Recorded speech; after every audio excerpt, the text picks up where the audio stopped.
So we talked about the Signature Bank, the whole banking crisis, right? Signature Bank top execs secretly sold $100 million in stock. Well, what do you know? Filings with the FDIC reportedly helped Signature Bank's executives to escape notice from investors and services that monitor insider trades. So it says the insiders of the now defunct Signature Bank have reportedly sold over 100 million in shares after the bank shifted its focus to attract crypto companies. Okay. So their chairman, its former CEO, as well as successor, collectively sold around $50 million of shares over the past 3 years. The trio, whose sales accounted for around half of the amount sold, served on the board committee that was responsible for monitoring the risk profile of the bank over the last year. Let me pause right there. So, Crusader, it's a pretty dope setup, right? What you get to do is you get to be the one overseeing the risk. You get to say, hey, here's a problem, here's a problem, here's a problem. We have a potential over here. And then while you're sitting at dinner talking about all of the fun, all of the stock that you're going to dump as a team at the height of each pump, I don't know. We must have missed that one. That's not a risk.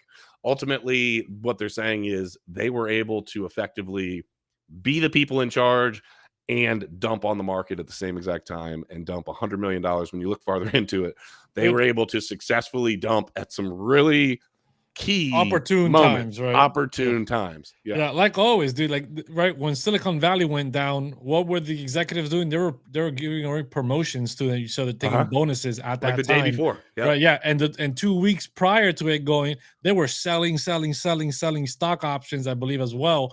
Like they knew that it was coming. They always know, and they take profits and they use you as exit liquidity to get on in, right? While you have Jim Cramer and some of these other people coming out here like, everything's perfect. This is the perfect time to buy. And then it's like, wow, boom, crash. It's always at opportune times. When you go a little bit further, it talks about how they had 140% gains in the year that this was happening. Now, mind you, 2020, 2021 were some good times for a lot of the stock market and crypto, but estimated that the insiders raked in $70 million from stocks that year.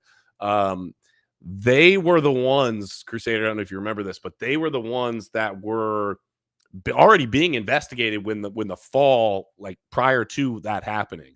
They're investigating. Same thing. Did they take necessary measures to identify political or potential money laundering by its clients? No, they didn't have to, right? Because the clients that they were worried about were themselves. They just wanted to make sure they were able to get their stocks off on whoever else wasn't. Meanwhile, they're liquid. Ain't no risk here. We're all good. We're liquid. But whenever they tell you that, it's just they're referring to themselves. We're liquid, not you. Can you imagine being a part of one of the dinner parties where effectively you're like, hey, you know what? I'm actually going to go home tonight and I'm going to sell enough stock to keep myself and my family and generations to come not just afloat, but doing really well just from the click of a button this evening. That's all it's going to take. Just boom. I'm gonna defend them at this point. Okay, 100 million is not even a lot. Yeah, with where the dollar's headed. I mean, you're right. 100 million is not even a lot. At that level of that much money in a bank, 100 million is pennies on the dollar. They should have already dumped a lot more. Yeah, so probably should have been more aggressive. They're good guys, bro. They're good guys. They only sold 100 million.